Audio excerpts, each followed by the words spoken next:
My name is Audrey.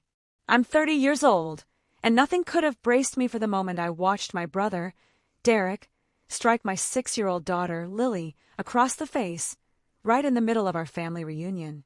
Even worse, my father, Howard, let out a smug chuckle and said she needed to learn a little shame, while my mother, Eleanor, laughed along like it was some cruel joke.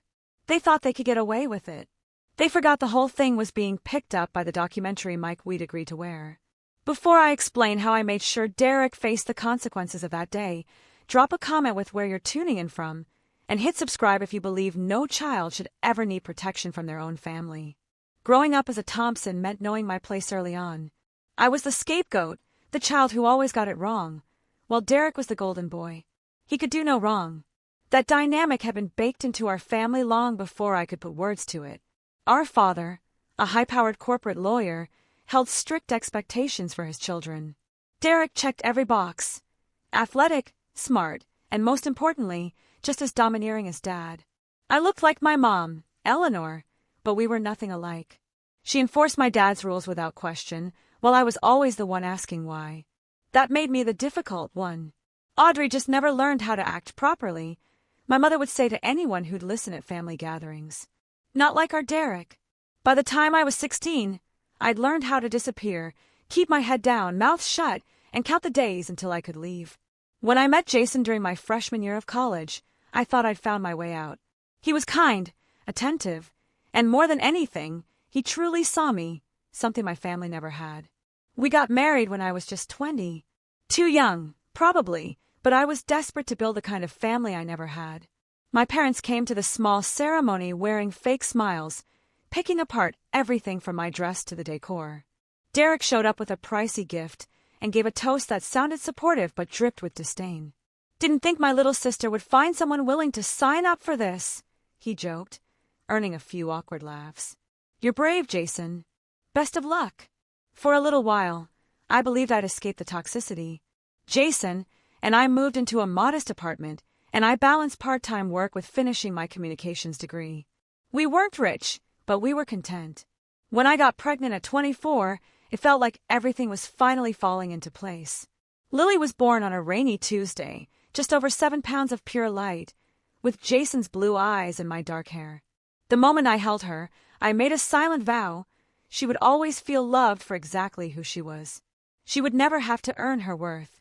Things with Jason started to change when Lily turned 3. He stayed late at work more often, became distant. One day, I found texts from a woman named Kara. When I confronted him, he lied, then eventually confessed to an affair that had been going on for 6 months. We tried therapy, but he had already checked out. By the time Lily turned 4, we were officially divorced. I never told my parents about the cheating. I just said we'd grown apart. I knew they'd find a way to blame me anyway. And they did. Men don't walk away from happy homes, Audrey, my mom said over the phone. What did you do to drive him away? Single motherhood was harder than I expected. My admin job at Madison Marketing barely paid the bills. Rent, daycare, groceries, it all added up fast. I swallowed my pride more than once to ask my parents for help, usually for something essential. A car repair, a medical bill, school clothes for Lily. Each time, the money came with a speech about poor choices and how I'd ruined my potential. Meanwhile, Derek's life looked picture perfect. He was the youngest VP at his firm, married to Natalie, a pediatrician from old money, and living in a mansion in the suburbs. They didn't have kids. We're focused on our careers for now, Derek would say, always with a smug undertone. But my parents never stopped comparing me to him. If only you had been more like your brother, my father said once as I packed Lily's things. You could have had something by now. Still, I wanted Lily to know her extended family. I wanted her to have memories with her grandparents, even if I had to shield her from the worst parts of them. So when the annual family reunion rolled around this summer, held at my parents' lake house, I decided to go. It had been 3 years since we'd last attended. You sure that's a good idea? My friend Tara asked when I told her. They're still family, I said, even though my gut twisted. And Lily loves the lake. I can handle a weekend. Lily was thrilled. At 6, she was pure energy and joy, always singing, always exploring. She had my stubborn streak, and a self-assurance I'd never been allowed to develop. "Will Uncle Derek be there? And Grandma and Grandpa?" she asked while we packed. "Can I swim every day?" "All of the above," I told her, ignoring the tension in my chest. What I didn't mention was that my Uncle Paul, married to my dad's sister, had agreed to film the whole reunion as part of a family legacy project. Of course, my father insisted on it. It was all about preserving the Thompson name and Derek's perfect image. As we made our way to the lake house, I kept repeating quiet mantras in my mind. "Just 3 days. You've survived worse.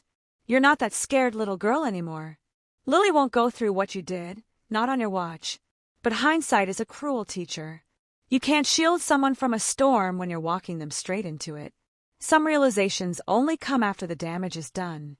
The Thompson family lake house loomed like a relic of status and selective memory, all weathered cedar and wide decks overlooking Lake Michigan. When I eased our aging sedan into the curved driveway, wedged between Derek's flashy BMW and my parents' polished Mercedes, I felt myself shrink, the way I always had in their presence. "We're here," Lily squealed, already working on her seatbelt before I'd come to a full stop.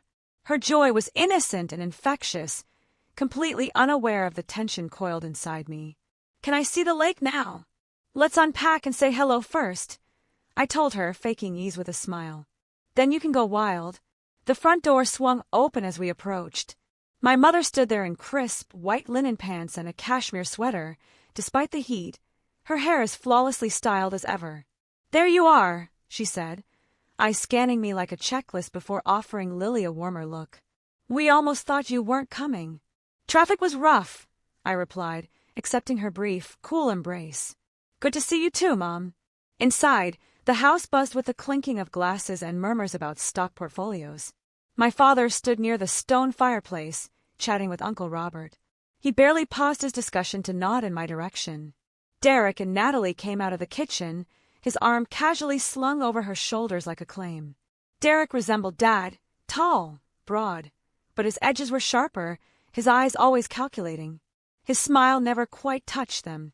"Well, look what the cat dragged in," he said loudly. "And this must be Lily. You've shot up, haven't you?" Lily tucked herself against my side, suddenly shy. "Hi, Uncle Derek." Natalie stepped forward with a genuine warmth that set her apart from the rest. She had always been polite, even kind, but never at odds with the family dynamic. Just a quiet observer. "So glad you're here," she said, giving me a quick hug. "Lily, your cousins are down by the dock if you want to go after you settle in." "Can I, Mom?" Lily asked, already bouncing on her toes. "After we get our bags in the room, I promised," I said.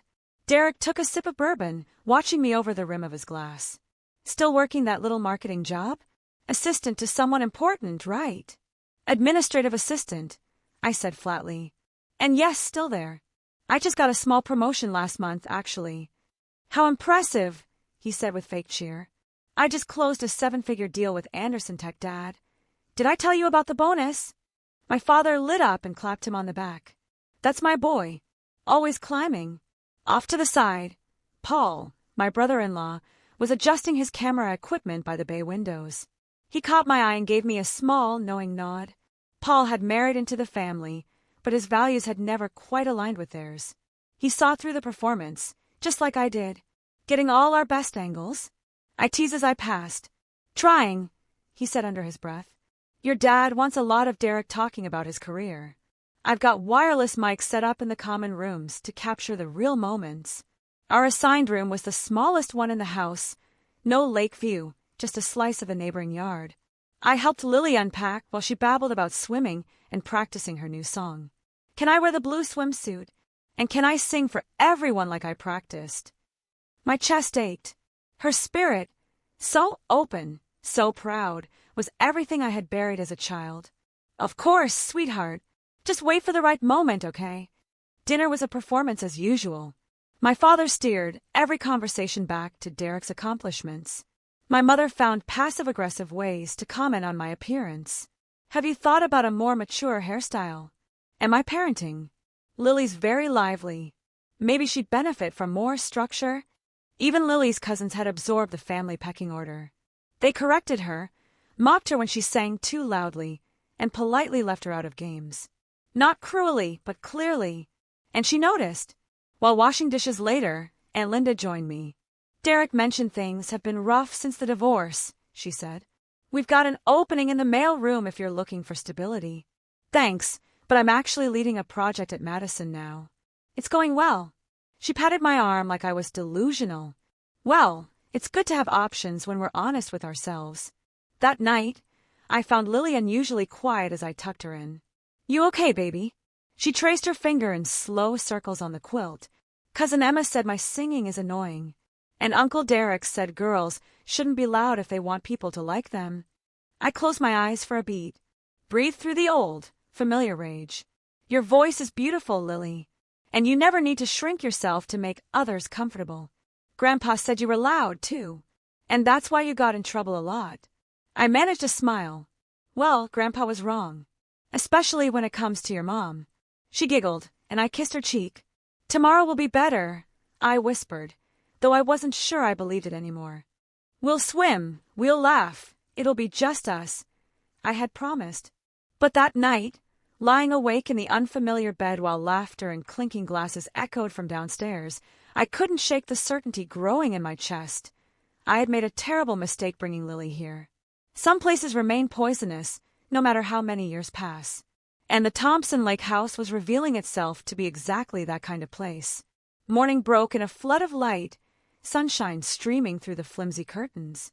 Lily woke with her usual boundless energy, yesterday's bruises, emotional and otherwise, apparently buried under the thrill of lake plans and waffles. Mom, wake up! Uncle Paul said they're doing a special breakfast in the big room. She bounced near my feet, already dressed in her favorite sundress, the one with the yellow butterflies. I glanced at my phone. 8:17 a.m. I'd barely slept, but Lily's joy pulled me up. Okay, I'm moving. Let's go eat. The big room, as my parents grandly referred to the great hall, was built to impress. Cathedral ceilings, a wall of glass showcasing the lake, and acoustics so clean you could hear someone sneeze across the room. When we arrived, the usual morning performance was already underway. My father sat at the head of the long oak table, casually flipping through the Wall Street Journal. My mother, ever the hostess in name only, supervised the hired staff from her place near the kitchen. Derek and Natalie were deep in discussion with my father, likely about property investments or something equally self-congratulatory. Good morning, I said to no one in particular. There were a few distracted nods. My mother's voice floated over the din. Coffee's on the sideboard, Audrey. Lily, the kids are eating at the table by the windows. I poured myself a cup, catching Paul quietly adjusting a microphone near the buffet table. Capturing more raw footage for the family archives. I asked under my breath. Your dad wants authentic moments, he murmured back. Whatever that means. At first, breakfast passed without drama. Lily sat at the children's table, doing her best to join the conversation, though the subtle exclusions had already begun. I ended up at the far end of the main table with Aunt Linda and her husband, making small talk about lakeside real estate and the weather. About half an hour in, the kids finished eating and moved to a corner of the room to play. I kept an eye on Lily as she settled with her coloring book, humming a familiar tune to herself. It started softly, a song from her favorite animated show, sweet and full of wonder. Her voice, small but confident, rose and fell in the echoing room. Derek's jaw tightened. Every time Lily hit a high note, his eyes flicked toward her, then to me. I avoided his gaze. Her cousins ignored her, diving into a board game together while carefully leaving her out. Audrey, my mother called across the table. Don't you think Lily's getting a bit loud? Before I could reply, Lily's voice swelled, reaching the chorus, innocent and joyful. For heaven's sake, Derek muttered. His voice wasn't quiet. Can't you keep your kid quiet for 5 minutes? I started to stand, about to gently tell Lily to lower her volume, when everything escalated too fast to stop. Derek shoved his chair back, the sound scraping against the wood floor like a warning. He stormed toward the kids. I tried to intercept him, but my aunt distracted me with a question, just long enough for it to happen. Derek reached Lily. She looked up, mid-song, eyes wide and smiling. His hand whipped across her face. The sound echoed. Her head snapped to the side, Her coloring book fluttered to the ground. A red mark bloomed across her cheek. Silence descended like a curtain. Like mother, like daughter, Derek sneered, turning to the stunned room. Neither of them knows how to behave. I stood frozen, heartbeat pounding. My father's voice broke the silence. Well, she needed to learn some shame, he said with a smirk, as though he were commenting on spilled juice. My mother added her laugh, soft and pleased. Audrey always did have trouble learning that lesson. Something inside me cracked. I ran to Lily, who had begun to sob, shaking and gasping in the wake of it all. I pulled her into my arms, my hand cradling her hot, stinging cheek. What is wrong with you? I snarled at Derek, whose arms were crossed like he'd done nothing wrong. She's 6 years old. She's old enough to learn that the world doesn't revolve around her noise, Derek snapped. Maybe if someone had taught you that, you wouldn't be a divorced secretary raising a spoiled brat alone. Administrative assistant, I said, the words spilling out automatically, my voice trembling with fury. And she's not a brat. She's a child singing. That's it. My father lowered his paper, folding it with exaggerated precision. Audrey, you're being dramatic again. Discipline never killed anyone. Just look at Derek. He turned out just fine. Unlike the way you're spoiling that girl. The room split like oil and water, a few relatives nodding in agreement, others shifting uncomfortably in their seats. And then there was Paul, frozen behind his camera, his face pale. The microphones, the audio mics were still live, recording everything. Even through Lily's sobs and my shaking hands, the realization hit like a lightning strike. We had the truth, captured in real time. Irrefutable. Undeniable. Derek must have realized it too. His gaze snapped to Paul and the equipment. I stood, Lily cradled against my shoulder, her face buried in my neck. That's it, I said. We're done. No one lays a hand on my daughter. Ever. Oh, don't be ridiculous, my mother said, waving a hand. He barely touched her. You're blowing this completely out of proportion. Out of proportion? I let out a short, stunned laugh. My brother hit a 6-year-old for singing. And I'm the problem. Derek took a step toward me, his face a mask of disdain. Watch it, Audrey. That was discipline. Something you clearly don't understand. I stepped back, holding Lily tighter. Stay away from us. We're leaving. Running off again, he sneered. That's all you ever do. I didn't answer. I turned, walked away, and didn't look back. But I could hear it. Conversation starting again, as if nothing had happened. My family brushing it off, minimizing it, the way they always had. But this time things were different. Everything had changed. Derek had crossed a line that couldn't be walked back. And thanks to Dad's obsession with recording the family legacy, I had the entire nightmare preserved.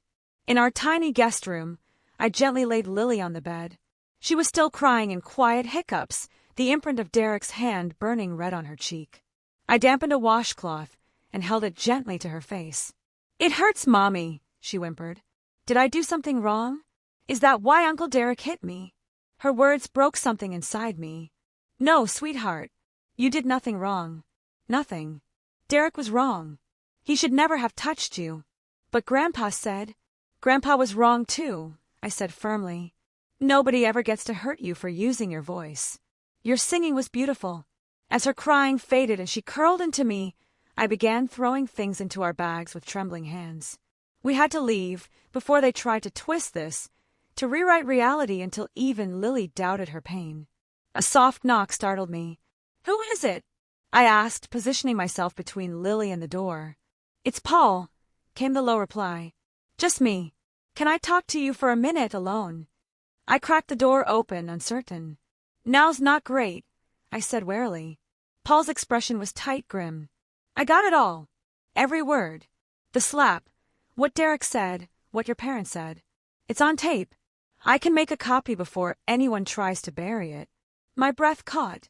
You'd really do that? He nodded. What Derek did was abuse. And the way the rest of them reacted? I've never seen anything like it. Linda doesn't know I'm doing this. Thank you, I whispered. We're leaving as soon as I finish packing. Meet me by your car in 20 minutes. I'll transfer the audio to a USB. After he left, I called Tara. She picked up right away. How's the reunion from hell? She asked lightly. Derek hit Lily. I choked. Slapped her across the face. My parents laughed. He did what? Her voice turned to fire. You're getting out of there right now, right? Packing as fast as I can. Come to my place. Don't even go home. I'll deal with anything else you need. I nodded, though she couldn't see me. Thank you. By the time I hung up, Lily had fallen asleep, worn out from the tears. I zipped the bags quickly, then gently woke her.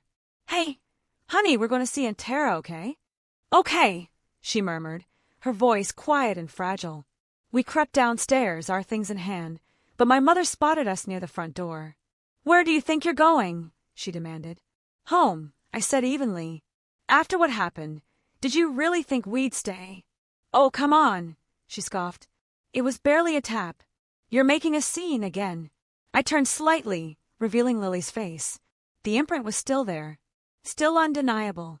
That's what a tap looks like. For a second, I saw something flicker across her face. Shame. Doubt. It was gone in a blink. Children bruise, easily. You're reading too much into it. I laughed bitterly. Would it be nothing if you were slapped for talking during breakfast? Or if I smacked Derek for being smug? That's not the same, she insisted. Adults don't need discipline. Neither do children, I said quietly. They need love and respect, not fear.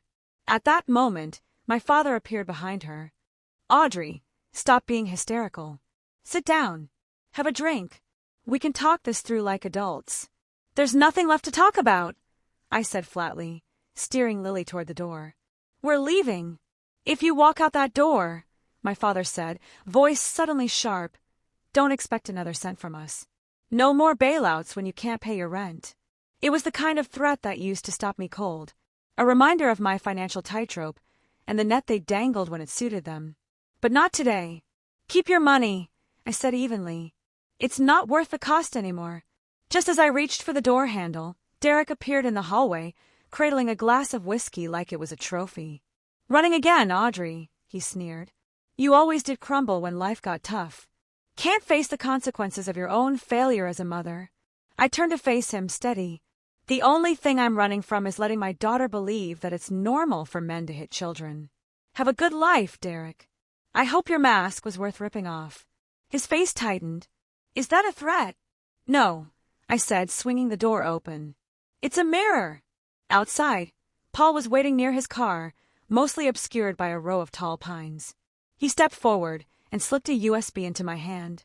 It's all on here, he said quietly. Every word. The slap. Derek calling you both useless. Your father's shame comment. Your mother laughing. It's crystal clear. I looked up at him. You sure you want to give me this? I'm sure, he said. Just be careful how you use it. If they find out it came from me, I won't name you unless I have to. The drive to Tara's was silent. Lily fell asleep clutching her stuffed tiger, and I gripped the wheel, playing and replaying the last 24 hours in my head. Something inside me had cracked, but not in defeat. In clarity, Tara met us at the door with open arms and a furious heart. She hugged Lily first, then pulled me into her chest. The guest room's yours. Stay as long as you need. That night, once Lily was asleep in a strange bed, Tara and I sat at the kitchen table, the USB plugged into her laptop. You sure you want to relive it? She asked. I need to. I need to know exactly what they said. And I need someone to hear it who's not related to any of them. The recording was somehow worse than I remembered. Derek's arrogance, my father's condescension, the casual cruelty in my mother's laughter. It wasn't just one slap. It was a system, a belief, a legacy. Tara closed her laptop with a slow exhale. Jesus, your family's not toxic, they're radioactive. I know, I said quietly. So the question is, what now? Go to the police, she said. That's child assault. Period. I could, I replied. But this might not hold up in court, and they'll turn it into a circus, paint me as bitter, unstable, just a single mom with a grudge. So what then? Let him get away with it. No, I said. He crossed a line, and there will be consequences. Real ones. In the days that followed, while Lily and I adjusted to the soft safety of Tara's apartment, I went to work. First, I took Lily to her pediatrician, Dr. Winters, who gently documented the fading bruise and referred us to a child psychologist. She's showing early trauma signs, Dr. Winters explained. The psychologist can help her process what happened and feel safe again. Then I visited Lisa, a friend from college who'd gone into family law, and handed her the USB. She listened carefully, frowning deeper with every second. "This is powerful," she said. "But if you're not looking to press criminal charges, there's another angle. I'm not suing for money. I just want him held accountable." Lisa leaned forward. "Then you should know, someone in Derek's position can't afford a scandal. He's in finance, right? Most execs sign morality clauses. If this got to his company..." The idea clicked in my brain like a puzzle piece snapping into place. Derek, poster boy of Meridian Financial, public mentor to inner-city youth, board member of a children's charity, a man who slapped a 6-year-old and called it discipline. The hypocrisy was almost poetic. That night, I stayed up mapping out a plan, carefully, methodically, with Lily's safety at the center of every decision. This wasn't about revenge. It was about ending a cycle and protecting the next child Derek might feel entitled to correct. 3 days after we fled the lake house, Lily woke from a nightmare, crying, shaking. "He was chasing me," she sobbed. "Uncle Derek.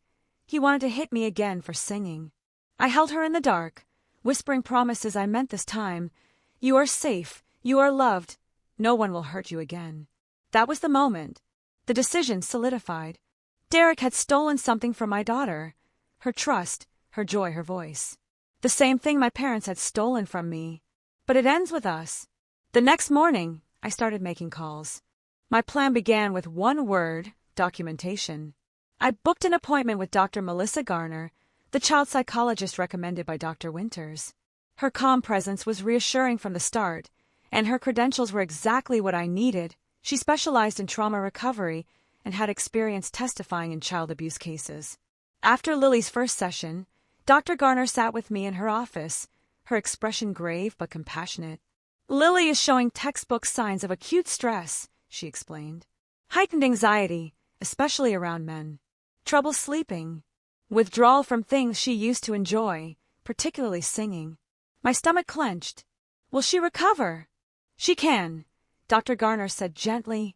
"Children are incredibly resilient when they're supported, heard, and believed. But make no mistake, this was trauma, not a parenting misstep. I'd like to continue seeing her weekly." She provided a detailed, formal assessment, naming both the symptoms and the cause, a violent incident at the hands of a family member. It was the first page in what would become a thick folder. Next came the police report. I walked into the precinct with shaking hands and a deep breath. Officer Jenkins, middle-aged, calm, with kind eyes, listened to every word of my statement. "Normally, without witnesses or visible injuries, cases like this are hard to pursue," she admitted. "Family disputes are often classified as discipline, and that's a legal gray area." Then she listened to the audio. The slap, the silence, the voice of my brother calling us both useless, my father's remark about teaching Lily shame, my mother's laughter echoing behind it all. When the recording ended, Officer Jenkins looked up slowly. "Well," she said, "that changes things. We'll file this report and flag it for follow-up. Having this on record is important, even if it doesn't move forward in court right away." Meanwhile, my phone didn't stop buzzing. My mother's texts swung wildly between melodrama, "You're breaking your father's heart with this mess," and denial. "It was just a tap, Audrey. Don't ruin your daughter over one silly moment." Derek's messages escalated from smug dismissal. "You've always been too sensitive," to veiled threats. "You keep pushing this, and you'll regret it." I didn't respond to a single one. Instead, I created an edited version of the audio. Just the essentials. No embellishments. Just the damning truth, clean and sharp. The sound of the slap, loud, clear, undeniable. Derek calling me and Lily useless. My father's twisted defense of the violence. My mother's laughter, as if my daughter's humiliation were amusing. No narration. No added commentary. Their voices were enough. I paired the clip with a brief, professional message. No drama, no accusations, just facts. Given Mr. Thompson's public-facing roles involving youth and family-oriented initiatives, I feel ethically obligated to share this recording. I am the legal guardian of the child involved. For the safety and privacy of my daughter, I ask that my identity remain confidential. I sent the message in audio clip to 3 key places: the executive board of Meridian Financial, where Derek served as vice president; the Children's Future Foundation, where he sat on the board; the Westlake Business Leaders Mentorship Program, where he mentored teens. Tara stood beside me as I hovered over the final send button. "You sure about this?" she asked softly. "Once you do this, the storm's coming." I thought about Lily's tiny voice asking me if she'd done something bad. I thought about her joy dimming in real time. I hit send. I'm sure. The fallout was swift. Within hours, my phone lit up with new messages, dozens of them. Derek was panicking. "What did you do?" "Meridian's calling an emergency meeting. They've suspended me. This is a misunderstanding. Fix it, Audrey. Tell them it was nothing. Just a family squabble." My parents joined the chorus. My father's messages were frigid, formal. "You've gone too far this time. This isn't about your daughter anymore. This is about family legacy. Reputation. The damage you've caused, it's unthinkable." My mothers were more desperate. "Audrey, please. Don't destroy everything over a tantrum. Your brother's life is unraveling." "Are you really that vindictive?" But I wasn't angry anymore. I was clear. They had spent my childhood teaching me to keep secrets for the sake of appearances, to silence myself for their convenience. But my daughter would never learn that lesson. Not from me. Derek hit a 6-year-old. That was his choice.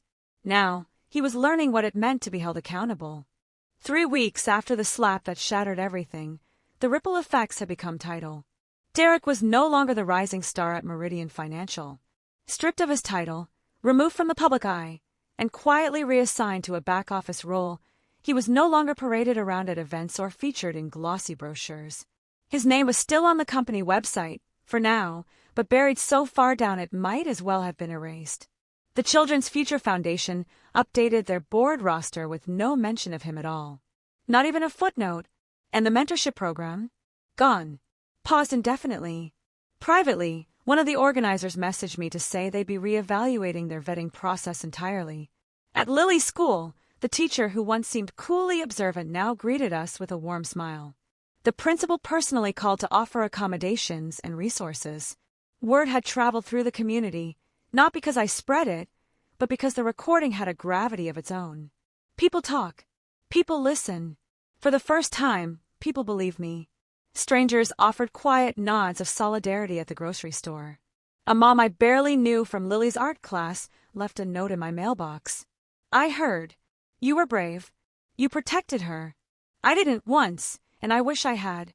That note stayed folded in my wallet like a talisman. But the real shift came one cloudy Thursday when my parents showed up at Tara's apartment unannounced. I opened the door and stepped outside quickly, blocking the entrance with my body. My father looked smaller than I remembered, like the weight of keeping Derek's image intact had finally crushed part of him. "We need to talk," he said gruffly. My mother stood beside him, her face pale but composed, a glossy envelope clutched in one hand. "I have nothing to say," I replied coolly. "And neither does Lily." "It's not about her," my mother said. "It's about the family. About all of us." "No," I corrected. "It's about what you allowed."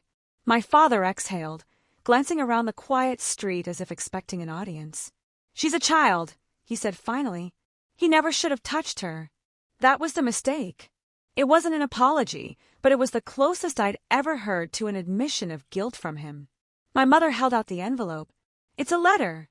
From Derek. I'm not interested in his excuses. He's in counseling now. Mandatory through work. He's changed. He wants to apologize." "Not to me, he doesn't," I said. "He wants redemption." "That's different." They stood silently, waiting for me to open the door. I didn't. "I filed for a no-contact order," I said. "It includes Lily. If either of you try to involve her in this, whether directly or through manipulation, I'll file one against you too." My father's mouth tightened. "So that's it? You're cutting us off entirely." I looked him in the eye. "I'm giving you the same choice you gave me for years. Accept accountability or live with the consequences. But I'm not sacrificing my daughter's safety or self-worth to preserve your denial. I turned to go.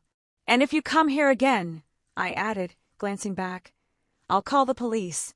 They left without another word. That evening, I made Lily her favorite dinner, pasta with too much cheese and not enough vegetables. We danced in the kitchen to the song she had been singing the day of the incident. Her voice was hesitant at first, but I joined in, exaggerated and silly until she dissolved into giggles. Her laughter was the sound of reclamation. That night, as I tucked her into bed, she whispered, "Mommy, am I safe now?" I brushed her hair back from her face. "Yes, sweetheart, you are, and you always will be." Much of what I learned came from Paul, who had unexpectedly become one of my strongest allies. "Your parents are scrambling," he told me during a hushed call. "They're telling everyone you've always been unstable, jealous of Derek's success, bitter since the divorce." "I figured as much," I said, not surprised in the least. "That's been their script for as long as I can remember." What I hadn't expected was the quiet unraveling happening within the family itself. My mother's sister, Catherine, reached out. Her voice, usually measured and careful, wavered with emotion. "I saw it," she confessed. "I was on the other side of the room when Derek hit Lily. I didn't say anything. I felt sick about it ever since." "Why are you telling me now?" I asked. "Because your parents want everyone to close ranks and defend Derek. They're saying you're making it all bigger than it was. But I can't help them spin this. What Derek did was wrong. And their response, it was even worse." Catherine wasn't the only one. Little by little, others came forward. Some offered direct support. Others simply confirmed what they'd witnessed, backing my version of events without fully taking a side. It became clear, this wasn't just a family dispute anymore. The lines were being redrawn, not by blood, but by conscience. Through all of this, Lily had been seeing Dr. Garner regularly. Her nightmares were less frequent now, though loud male voices still made her flinch. The biggest sign of healing came one morning when I found her humming softly in the kitchen, an old song she used to love. Her voice was cautious, uncertain, but it was there. Then, out of nowhere, I got a call from my grandmother, my father's mother, Martha, the family's iron-willed matriarch. "This has gone on long enough," she declared. "I want to hear the truth. Both sides. We're settling this." "There is no other side to slapping a child, Grandma," I said. "Maybe not," she admitted. "But we're not going to pretend this never happened. Sunday, 2:00, my house. I expect you to show up." I spoke with Dr. Garner about whether to bring Lily. Her answer was firm. "Absolutely not. She doesn't need to witness any more of this. Let the adults handle it." Tara agreed to stay with Lily, so I could go alone. The drive to my grandmother's home stirred a cocktail of nerves, grief, dread, and a cautious hope that maybe, just maybe, someone in the family was finally ready to listen. When I arrived, the atmosphere was icy. My parents sat close together on the stiff sofa, visibly tense. Derek stood alone, eyes rimmed red, nursing what looked like a hangover.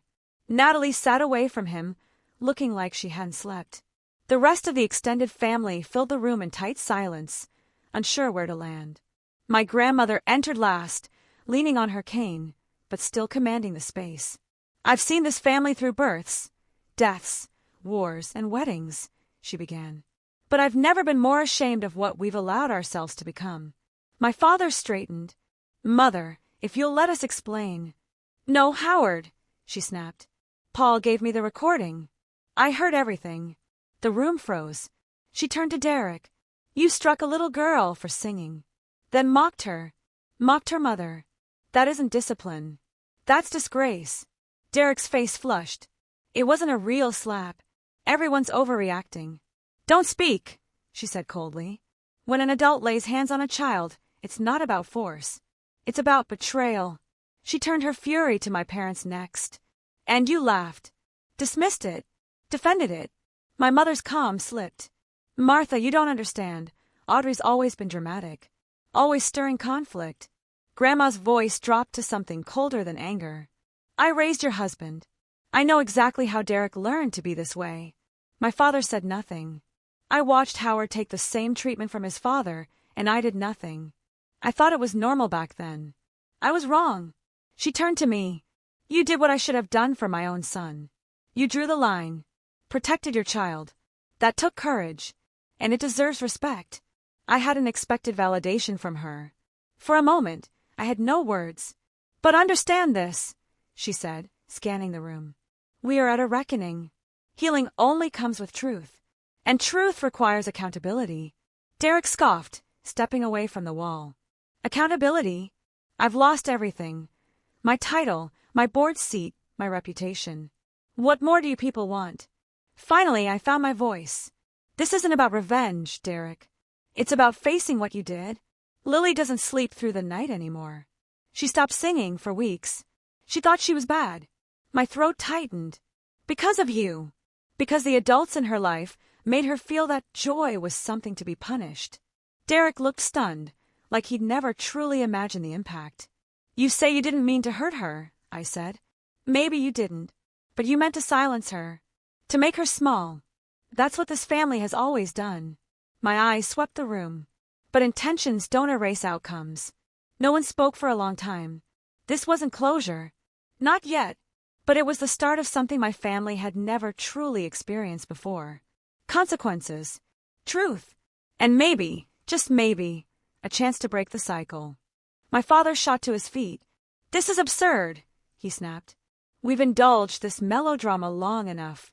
Derek made a mistake, yes, but Audrey deliberately dismantled his career out of vindictiveness. No, Howard, my grandmother said sharply. All Audrey did was allow others to see Derek clearly. He ruined his own reputation through his actions. You're seriously taking her side? My mother said, scandalized. I'm standing with that little girl, grandmother replied. As every one of us should be. That was the match. The room ignited.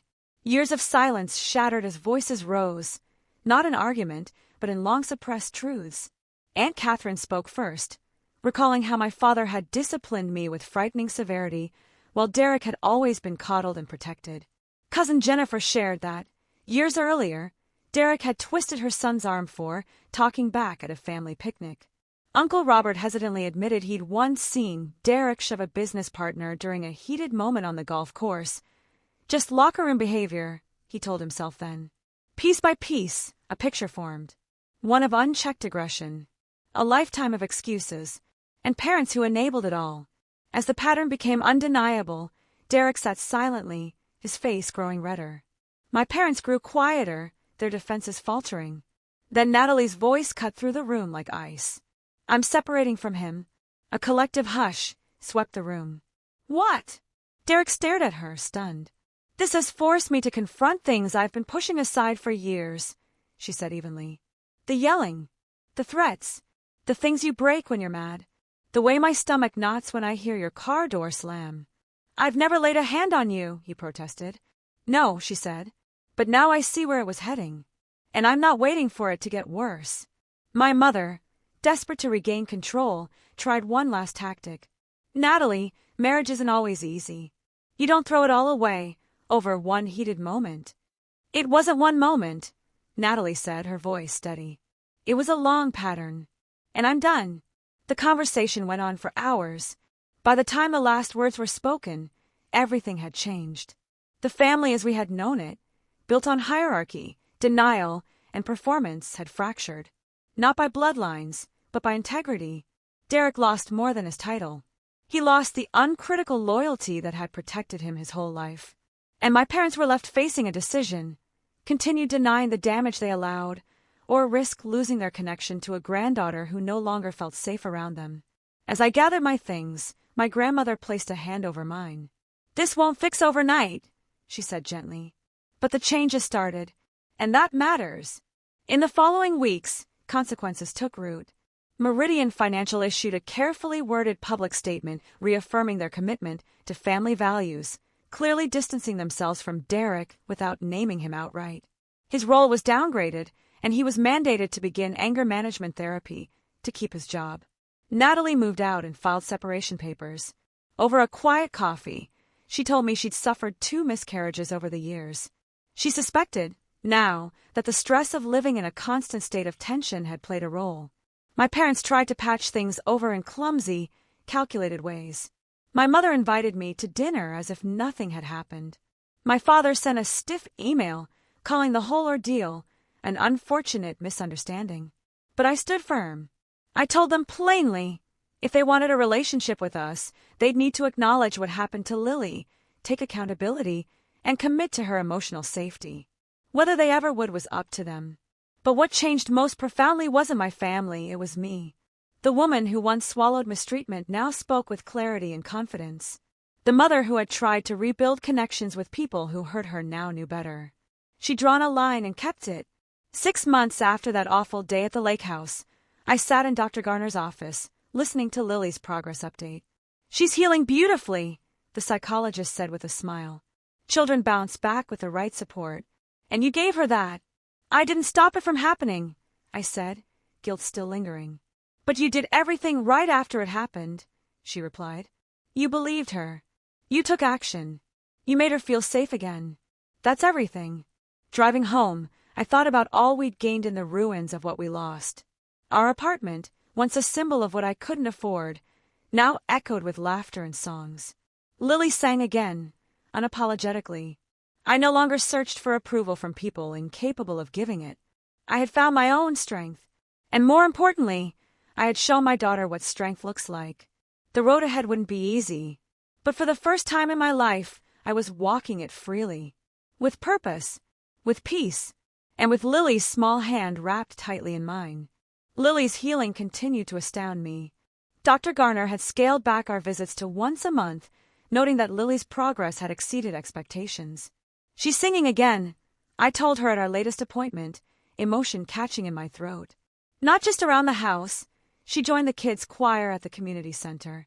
Dr. Garner smiled warmly. "That's a huge breakthrough. It shows she no longer links her voice with fear or punishment." The impact of that day at the lake house rippled far beyond our little home. Derek had been ordered to complete anger management sessions as a non-negotiable condition for keeping his job. Though he technically remained employed, he now worked in a low-profile role, far from the high-stakes clients and polished image he once thrived on. His personal life fared no better. 3 months after separating, Natalie filed for divorce. Though the official paperwork cited irreconcilable differences, she confided in me during one of our regular lunches that it was the incident with Lily that finally pushed her to confront the emotional manipulation she had endured for years. "I keep thinking," she said quietly, "what if we'd had kids? Would I have seen the danger? Or would I have played it down the same way your parents always did?" As for my relationship with my parents, it remained tense and conditional. After a few failed attempts to brush the past under the rug, they agreed, reluctantly, to attend family therapy. The first session was stiff and guarded. My father tried to steer the conversation. My mother wept and made veiled comments about betrayal and loyalty. "Rebuilding trust requires honesty and responsibility," the therapist said firmly. "That starts with acknowledging the harm done." It wasn't until the 3rd session that my father finally admitted, though tightly, "I should have stopped Derek. What he did was wrong." My mother took longer. She clung to her identity as the family harmonizer. "I was only trying to keep everyone together," she said tearfully during our 5th session. "That's what mothers are supposed to do." "No," I replied gently. "Mothers protect their children, even when it's uncomfortable, even when it upsets the peace." Progress came slowly, in the form of small gestures. We began arranging short, structured visits with Lily in public spaces. I watched for signs of change, my father asking Lily about her interests instead of giving unsolicited advice, my mother pausing before letting criticism slip. The division that followed our confrontation at grandmother's had been painful, but strangely liberating. Extended relatives began sharing their own experiences, finally breaking their silence. What emerged wasn't just truth, but a renewed sense of connection, built on mutual values rather than forced obligation. My grandmother, now nearing 90, became one of my fiercest supporters. "I made mistakes with your father," she told me during one of our weekly tea visits. "I saw what was happening and told myself it was just how things were. I should have stopped it. I didn't. I won't make that mistake again." Her honesty helped me see the legacy of dysfunction for what it was, inherited, not inevitable. And it only strengthened my commitment to ending the cycle with me. Unexpectedly, that same courage carried into my career. When a project management role opened at Madison Marketing, I applied. Despite doubts, I was qualified. To my surprise, I got it. Your strength during your family crisis showed incredible leadership, Grace told me in our meeting. You communicated clearly, stayed grounded under pressure, and made tough decisions with compassion. That's exactly what we need. The raise meant I no longer needed financial support from my parents, ending the last thread they could tug to control me. Perhaps the most surprising turn came through a support group I joined for parents dealing with generational trauma. Sharing my story gave others permission to open up, and in that space, something beautiful began, a community rooted in empathy and growth.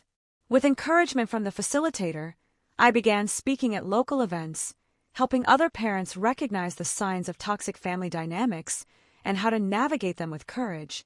Your story matters because it's about breaking inherited patterns, she told me. You chose your child's well-being over legacy. That takes strength most people never find. Then, on a clear autumn day, 7 months after everything changed, we held a quiet celebration in our apartment. Lily called it our chosen family day. Tara came, of course, with a big tray of cookies. Paul arrived with his kids. He and Linda had quietly separated. Natalie came with her sister, and a few co-workers stopped by with flowers and wine. Several members from the support group joined us as well. But the biggest surprise was when my grandmother walked in, guiding my hesitant mother behind her. She asked to come, Grandmother whispered, on her own. As people mingled in the warm, bustling space, Lily tugged gently on my sleeve. Mom, she whispered, can I sing my song now? I knelt to her level. Are you sure? I asked, knowing how big this moment was. She nodded with quiet resolve. I've been practicing with Miss Joanna at choir, she said. I gently called the room to attention as Lily stepped toward the window, golden sunlight washing over her face.